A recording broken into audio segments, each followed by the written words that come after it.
Olá, pessoal, estamos de volta para o nosso bloco 2 da aula de responsabilidade civil do Estado e vamos agora dar seguimento tratando sobre as teorias da responsabilidade civil do Estado. Então, quais são as teorias da responsabilidade civil propriamente? As teorias que nós temos hoje, né? As teorias que nós adotamos hoje. Já vimos que, via de regra, a responsabilidade civil é objetiva e vamos tratar agora das teorias que nós encontramos em nosso ordenamento jurídico, né? Na prática aí, o que a gente consegue identificar dessas teorias.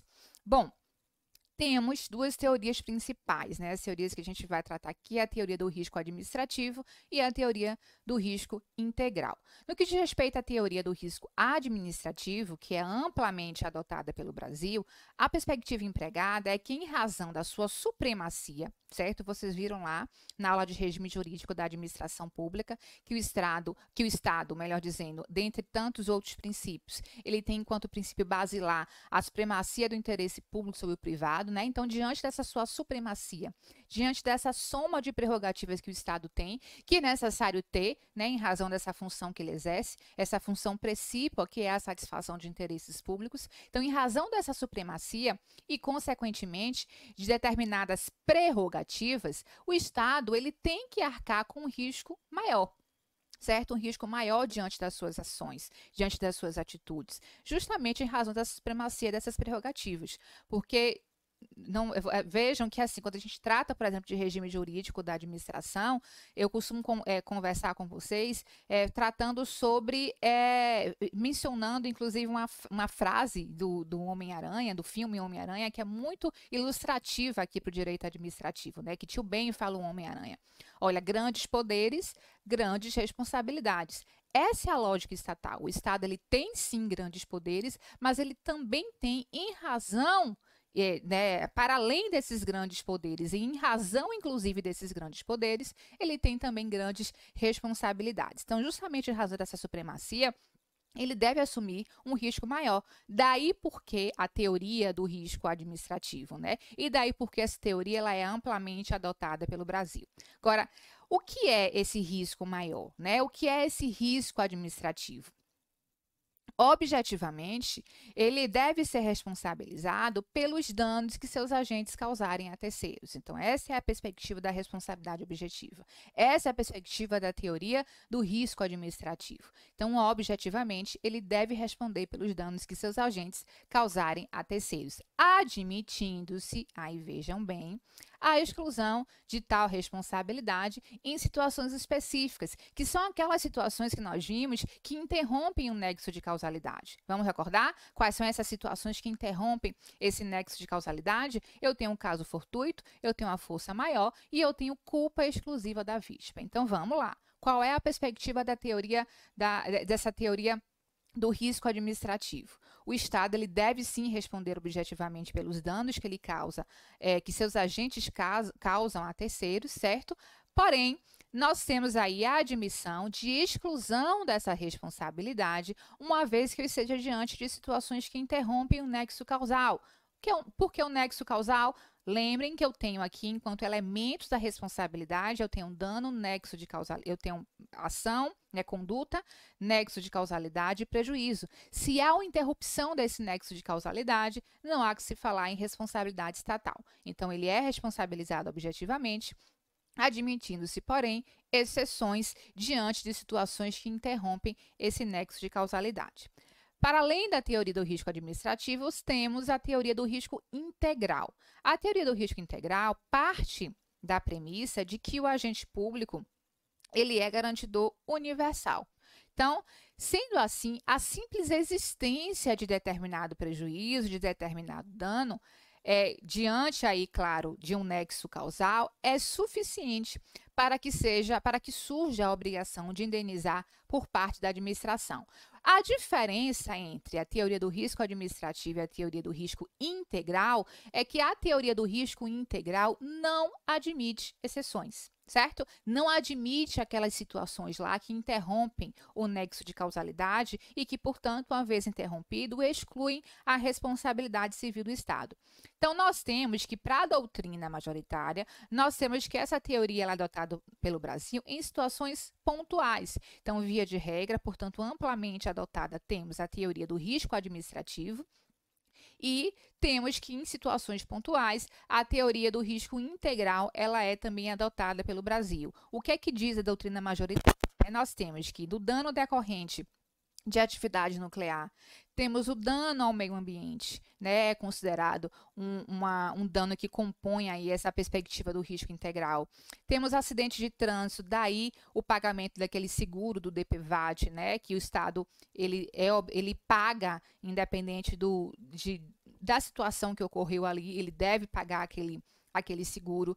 Temos os crimes ocorridos a bordo de aeronaves que estejam sobrevoando o espaço aéreo brasileiro, também aqui nessa mesma perspectiva de risco integral, e temos os danos decorrentes de ataques terroristas, também nessa mesma perspectiva de risco integral. Então, quando eu falo de responsabilidade objetiva do Estado, eu tenho essas duas principais teorias assim que tratam sobre a temática, que é a teoria do risco administrativo e a teoria do risco integral.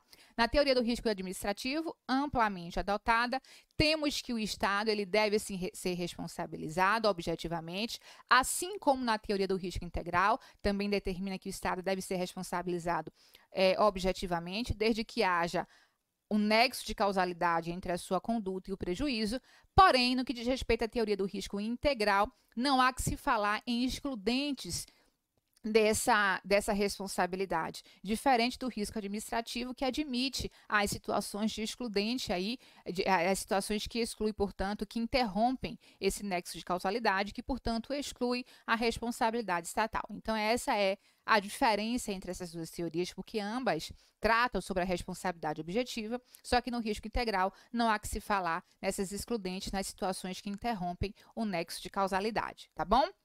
Vamos seguindo. Qual é o próximo tópico? Bom, agora nós vamos tratar sobre responsabilidade por omissão.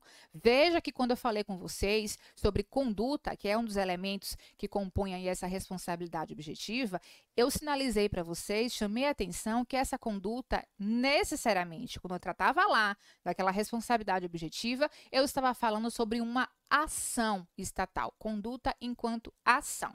Agora nós vamos tratar sobre responsabilidade por omissão, que também é importante que tratemos, porque existe aqui um caminho diferente a ser seguido diante de um dano causado por uma omissão estatal. Então, a doutrina e a jurisprudência, que são, inclusive, a doutrina e a jurisprudência dominantes, entendem que em casos de omissão estatal, a responsabilidade ela é subjetiva e não objetiva. Mas vocês esperem um pouquinho que a gente vai tratar do que é essa responsabilidade subjetiva que é empregada aqui no que diz respeito a essa omissão estatal. Então, a doutrina e a jurisprudência majoritária entendem que essa responsabilidade ela é subjetiva. Bom, a perspectiva aqui dessa responsabilidade subjetiva é de que é aquela que nós estudamos, aquela que decorre da culpa anônima. Estão lembrados disso? Veja, o que é essa culpa anônima? Diante de um prejuízo, eu estou diante aí, portanto, de uma responsabilidade em razão de um serviço que foi mal prestado. Eu não preciso identificar o agente causador daquele serviço que não foi prestado como deveria ser. Daí o culpa anônima. O foco é no serviço e não no agente propriamente. Então, essa é a perspectiva da responsabilidade subjetiva que é empregada aqui diante dessa omissão estatal, de um prejuízo causado por uma omissão estatal. Não é necessário, portanto, que seja comprovado culpa do agente. Basta a comprovação da má prestação do serviço ou da sua prestação atrasada, ou uma prestação que ensejou este dano. São elementos definidores dessa responsabilidade do Estado, que, os casos de omissão de seus agentes, o comportamento omissivo do Estado, e se é omissivo, ele é ilícito, portanto, certo? O dano, vejam, o nexo de causalidade e a culpa do serviço público. Veja que eu não estou aqui inserindo análise de dolo e culpa, eu estou analisando culpa do serviço. Nós estudamos isso no bloco anterior, né? Nós estudamos o que é essa culpa anônima.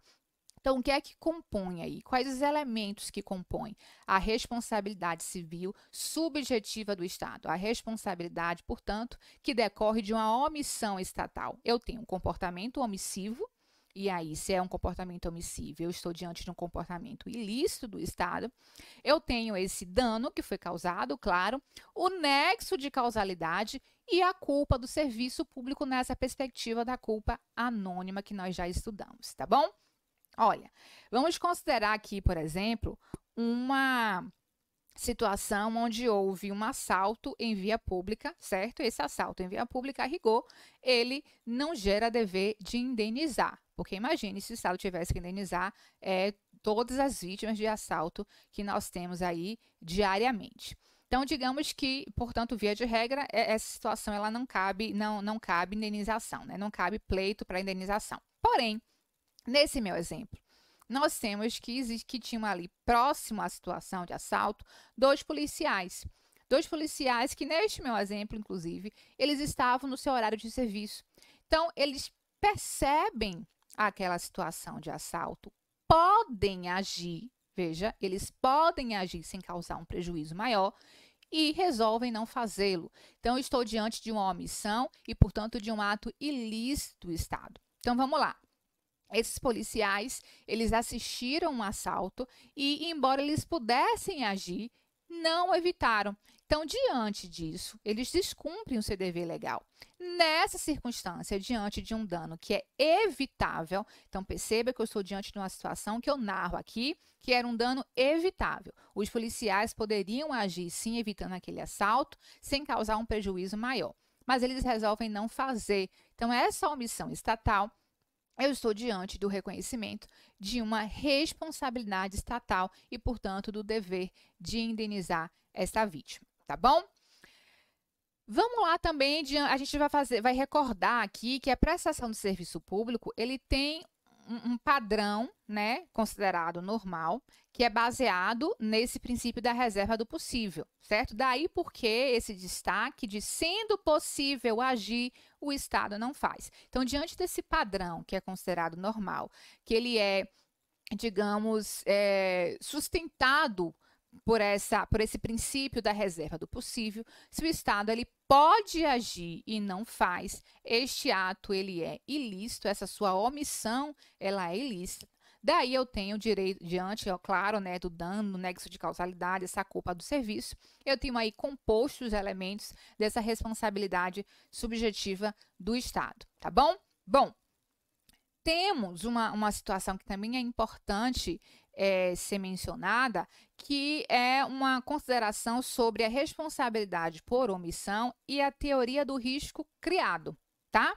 Então, responsabilidade, podem anotar aí, responsabilidade por omissão e a teoria do risco criado ou risco suscitado. Vocês podem encontrar das duas formas na doutrina. Normalmente, vem inclusive nessa casadinha aí como expressões sinônimas.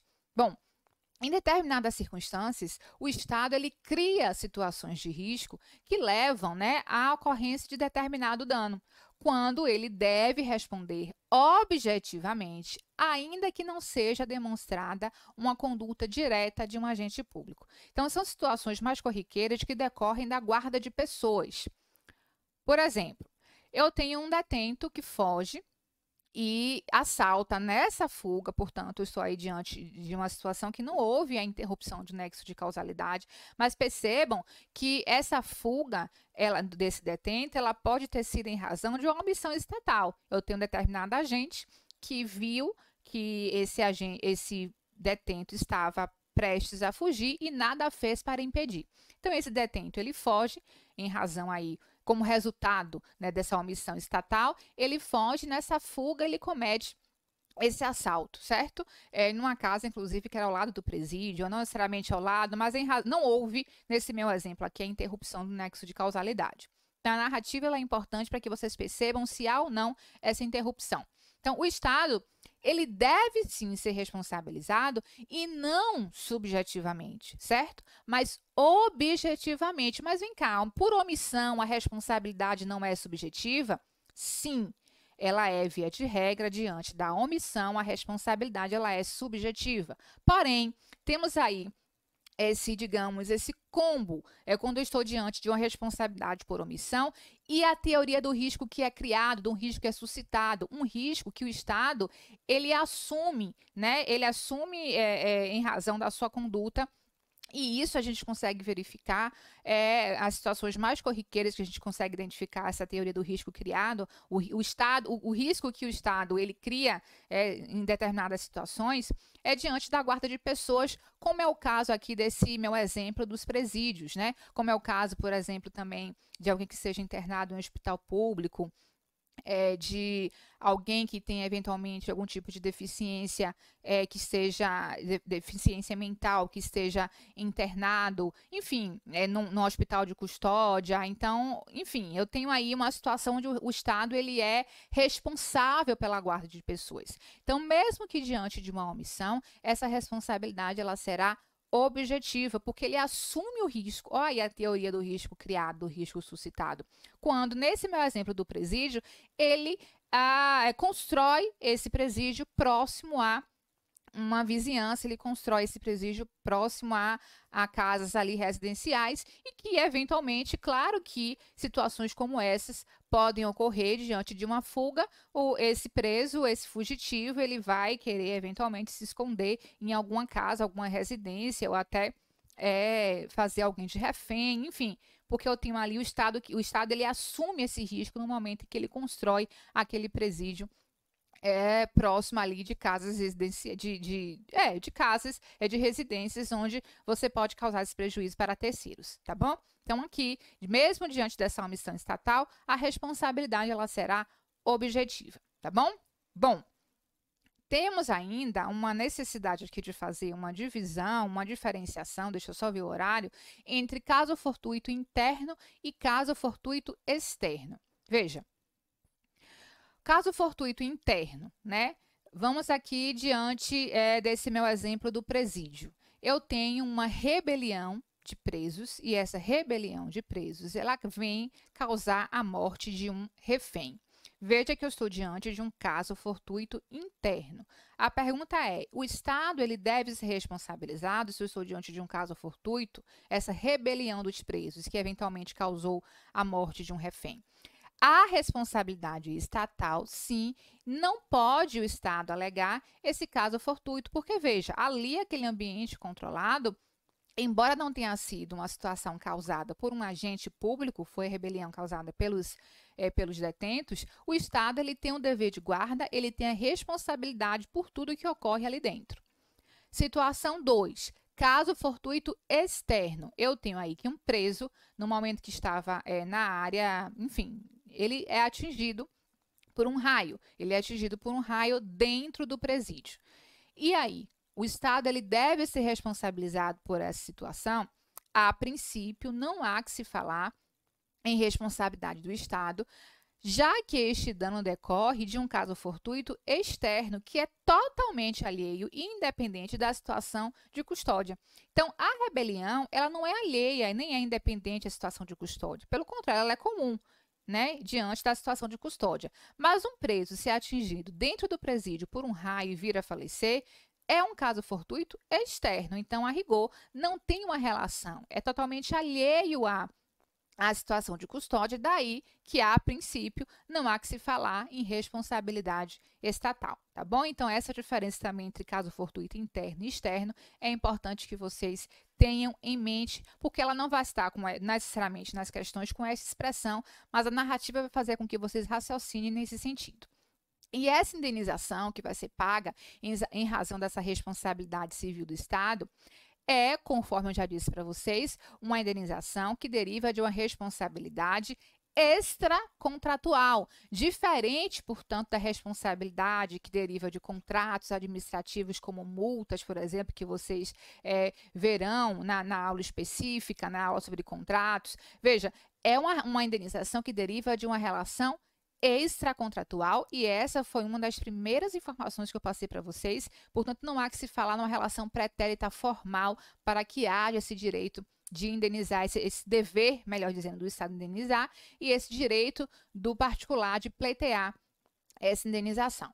Um outro ponto que é importante, que também fez parte lá das minhas considerações preliminares, quando eu comecei eu tratei, olha, eu tenho duas informações preliminares. A primeira é que essa responsabilidade, ela deriva de uma situação de uma relação extracontratual, e a segunda é que o Estado tem o poder-dever, né, de ingressar uma ação de regresso contra aquele agente que eventualmente causou esse prejuízo para ele, né, porque ele causou sim um prejuízo para um particular, mas ele também causa um prejuízo para o Estado, à medida que o Estado é obrigado a indenizar aquela vítima, né, aquele particular que suporta determinado prejuízo. Então vamos lá.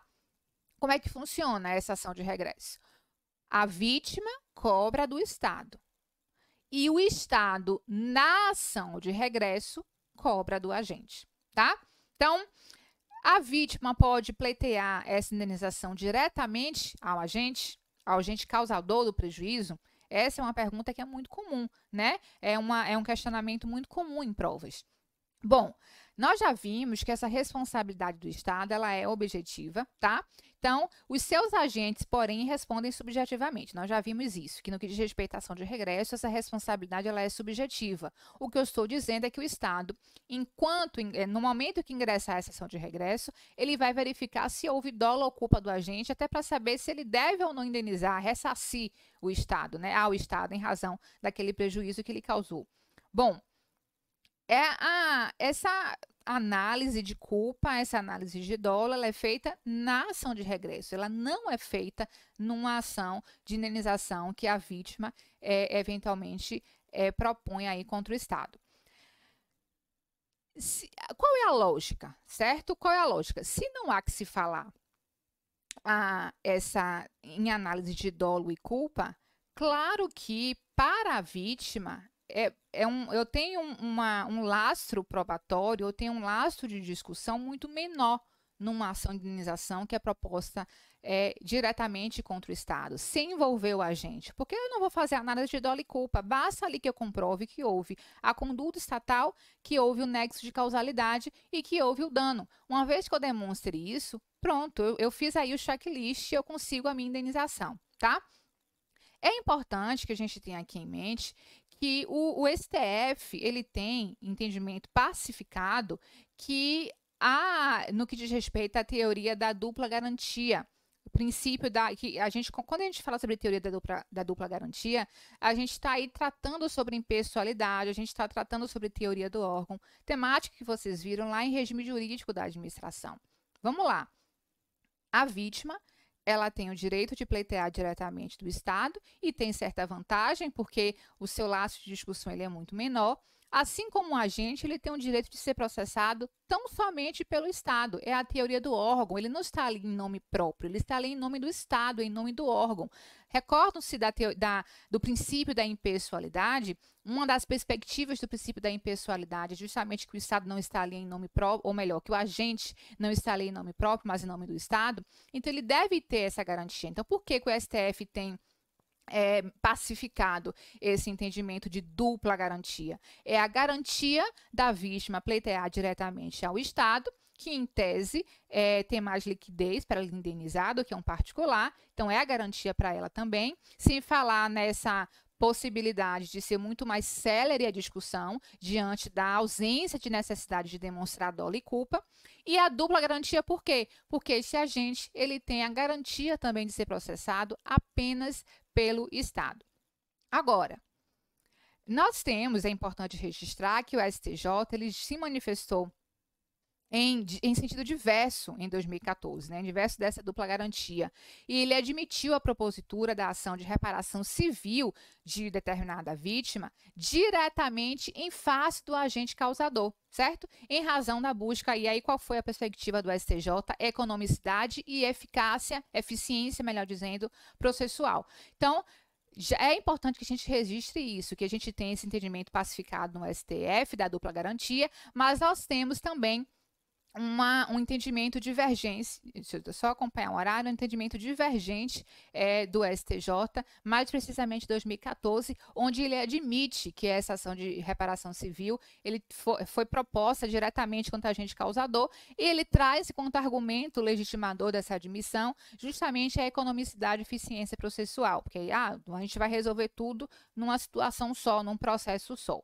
Diante aí dessa divergência, né, em razão dessa controvérsia, a matéria ela foi alvo de julgamento pelo STF. Então, deixa eu só mostrar para vocês exatamente o recurso especial recurso extraordinário 1027633, certo, no STF. Então, qual é a decisão? A gente tem aqui que, em razão dessa controvérsia, dessa divergência, o STF ele foi manifestado, ou melhor, a manifestação do STF foi pleiteada aí, e essa matéria ela foi alvo de julgamento, mais precisamente no recurso extraordinário 1027633, e diz o seguinte: a teor do disposto do artigo 37, parágrafo 6º da Constituição Federal, a ação por danos causados por agente público deve ser ajuizada contra o Estado ou a pessoa jurídica de direito privado prestadora de serviço público, sendo parte ilegítima para a ação o autor do ato, assegurado o direito de regresso contra o responsável nos casos de dolo ou culpa. Então, o STF ele mantém o seu posicionamento dessa dupla garantia de que esse agente ou melhor, essa vítima que suportou o prejuízo tem a garantia de pleitear diretamente do Estado, e esse agente causador do prejuízo tem essa garantia de só ser processado pelo próprio Estado que ele representa enquanto agente público, tá bom? Já caminhando aqui para a nossa conclusão, deixa eu só acompanhar o tempo, temos que a possibilidade ou não, né? Há a possibilidade de denunciação à lide do agente público, né? Vocês veem isso mais profundamente lá em processo civil. Então, é possível, diante dessa ação de indenização da denunciação à lide, então vamos ver o que é que diz o artigo 125 do CPC. Vamos lá. É admissível a denunciação da lide promovida por qualquer das partes, aí o inciso 2, aquele que estiver obrigado por lei ou pelo contrato, a indenizar em ação regressiva o prejuízo de quem for vencido no processo. Então, veja aqui, pelo Código de Processo Civil, é possível essa denunciação à lide, esse chamamento ao processo desse agente causador. Então, a vítima, né, ela vai ingressar com uma ação diretamente contra o Estado. A pergunta é se pode haver denunciação à lide, esse chamamento, desde que está obrigado aí, em razão de lei, né, porque é o que diz aqui, inclusive, o inciso 2, a indenizar em ação regressiva. Então, esse agente causador, ele pode ser chamado, veja, nós temos essa previsão no Código de Processo Civil, né, dessa possibilidade. Entretanto, em situações nas quais haja a propositura dessa ação de reparação em face do Estado, em virtude da conduta praticada pelo seu agente, o que a doutrina majoritária entende é que não é possível essa intervenção. Tá? Não é possível, embora haja essa previsão no Código de Processo Civil, o entendimento da doutrina majoritária de que não é possível essa intervenção, já que a denunciação à lide geraria uma ampliação subjetiva do mérito da ação e, portanto, um prejuízo ao autor, né? Vai, obviamente, acarretar ao autor dessa ação prejuízo no que diz respeito à celeridade da prestação jurisdicional. Então, embora haja essa previsão no Código de Processo Civil, o entendimento da doutrina majoritária é que não é possível o chamamento desse agente público. Porém, o STJ já se manifestou, embora não é uma manifestação recente, certo? Mas ele já se manifestou por essa possibilidade de denunciação à lide, ficando a critério do Estado, naquela circunstância ali, denunciar ou não. Então, veja, no que diz respeito à denunciação à lide, nós temos que o Código de Processo Civil tem expressamente essa possibilidade, a doutrina majoritária entende que não é possível em razão do prejuízo que vai ser suportado pelo autor desse processo, né, considerando aí a ampliação subjetiva do mérito da ação e, portanto, um prejuízo no que diz respeito à celeridade desse processo, dessa prestação jurisdicional, mas temos que o STJ já se manifestou favorável, embora não seja uma manifestação recente, mas há essa manifestação favorável, e diz o STJ que fica a critério do Estado a denunciação à lide ou não, certo? Bom, no que diz respeito ao prazo prescricional, temos que em 5 anos, conforme o disposto no artigo 1º do Decreto 20.910, de 32, certo? E também o artigo 1º da Lei 9.494, de 97, que trata sobre processos administrativos. Então, nós temos aí que esse prazo prescricional, ele é de 5 anos. Entretanto, aí nós temos aí as divergências, né, entre a legislação que trata especificamente do prazo prescricional para situações, né, do âmbito do direito administrativo. Temos o Código Civil, que prevê no artigo 206, que prescreve, aí vem o parágrafo 3º, em 3 anos, inciso 5, a prestação de reparação civil. Bom, diante aí também do que é uma divergência, parte da doutrina, bem como as provas objetivas de concurso, enfim, elas vêm defendendo a manutenção do prazo de 5 anos, uma vez que o Código Civil é lei geral e, assim, não poderia alterar uma lei específica, certo? Esse entendimento, ele é, inclusive, o adotado pela jurisprudência do STJ. Então, o que prevalece na jurisprudência e pela maioria doutrinária é que esse prazo prescricional é de 5 anos e não de 3, conforme o Código Civil. Por seu turno, aí sim, o prazo prescricional para a propositura da ação de regresso em face do agente público, aí este sim será em 3 anos, conforme o Código Civil determina, tá bom? Bom, temos essa posição no que diz respeito ao prazo prescricional para a ação de regresso. Mas temos ainda que a doutrina majoritária, inclusive, primeiro, a doutrina majoritária, ela entende que essa ação de ressarcimento erário, ela é imprescritível. Então, também aí já haveria uma divergência em relação à determinação do Código Civil nesse prazo de 3 anos. Porém, para o STF, somente será imprescritível essa ação de ressarcimento diante de danos causados por agentes no patrimônio público em razão da prática de um ato de improbidade doloso. Então, não é qualquer ato, né? Não é em qualquer circunstância que essa ação será imprescritível. Embora a parte da doutrina majoritária, não é nem a parte da doutrina, a doutrina majoritária entenda pela imprescritibilidade, portanto, ela rechaça esses 3 anos previstos no Código Civil. Temos que o STF entende que essa imprescritibilidade, ela está ali restrita a situações, a danos que são causados por atos de improbidade, atos dolosos de improbidade, né? Atos, portanto, cometidos ali por seus agentes que sejam dolosos. Atos de improbidade dolosos também não é qualquer ato de improbidade, ok? Para que seja imprescritível, precisa ser um ato de improbidade doloso. E o dano causado por particular?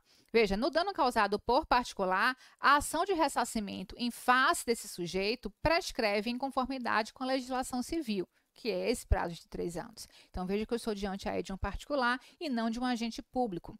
E, por fim, é bom que a gente registre aqui também o posicionamento do STJ, segundo o qual é imprescritível a pretensão de recebimento de indenização por danos morais decorrentes da violação de direitos humanos durante o regime militar de exceção. Nós temos aqui o recurso especial 816.209, né? Anotem, por favor, 816.209, que traz aí essa manifestação no que diz respeito à imprescritibilidade da pretensão de ressarcimento se eu estiver diante de violação de direitos humanos durante o regime militar de exceção, tá bom? Bom, nós vamos concluir aqui a nossa aula, certo? Eu espero que vocês tenham conseguido apreender esse conteúdo de responsabilidade civil do Estado. Reitero aqui o meu compromisso de passar para vocês esse esquema que eu fiz, só para que a gente conseguisse seguir aqui um raciocínio nessas temáticas, certo? É importante que vocês revejam, que vocês respondam questões sobre essa matéria. É importante que vocês consigam, me parece que é a forma, eu tenho dito isso para vocês e repito, né, que é a forma mais eficiente para fixar esse conteúdo é justamente a resolução de questões. Eu espero que vocês consigam êxito aí no propósito, nessa prova, que vocês consigam fazer realmente principalmente, aqui eu vou puxar a sardinha para o meu lado, certo? Para a nossa matéria aqui de direito administrativo e precisamente aqui sobre responsabilidade civil. É um assunto que é muito comum ser cobrado em provas de concurso, certo? Então, sugiro que vocês releiam, que vocês, enfim, né, leiam anotações, que vocês leiam o conteúdo que eu vou passar para vocês do esquema, para que vocês consigam também acompanhar a lógica aí do início ao fim, qual foi os temas, os subtópicos que nós tratamos aqui e que vocês resolvam questões relacionadas a esse tema, porque, mais uma vez, é a forma mais eficiente de fixar o conteúdo, tá bom? Então é isso, fiquem com Deus e até a próxima.